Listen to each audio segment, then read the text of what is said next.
Go find your basket of fruit and pick out an apple you think looks good. Now, using a sharp cutting knife, carefully cut the apple at a slight diagonal so that it slices right through the center of the apple core. While we're here, let's save 2 of the seeds because we'll be needing them later.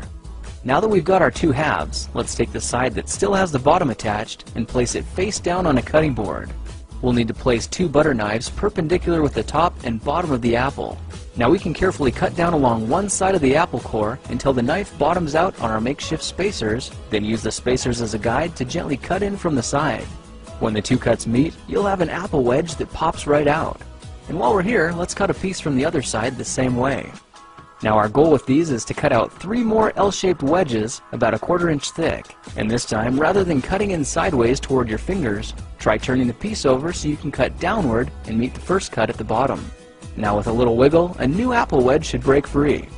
If you repeat the process 2 more times, then stagger the pieces back together, the effect is a beautifully layered wing. Now just cut the other piece the same way and your swan's body should look like this. To make a place for the head, all we need to do is carefully cut into the front of the body and gently lift the pieces out to reveal a clean and fairly deep groove.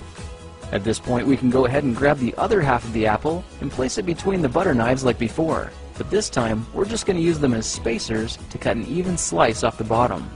You can see that repeating this process 3 or 4 times gives us a nice variety of shapes and sizes. Now look for a piece that resembles a heart that's been slightly flattened on top. All it takes to form the swan head is 3 strategic cuts with a knife.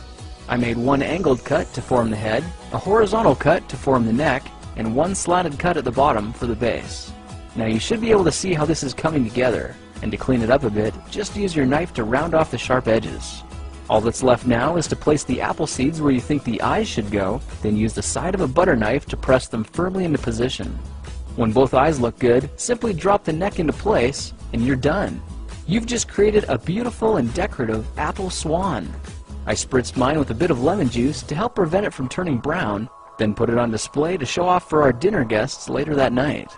If you try using different apples, you'll get a nice contrast of colors, and every bird will look a little bit different.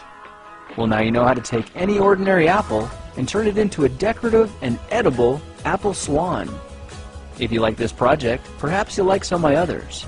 Check them out at thekingofrandom.com.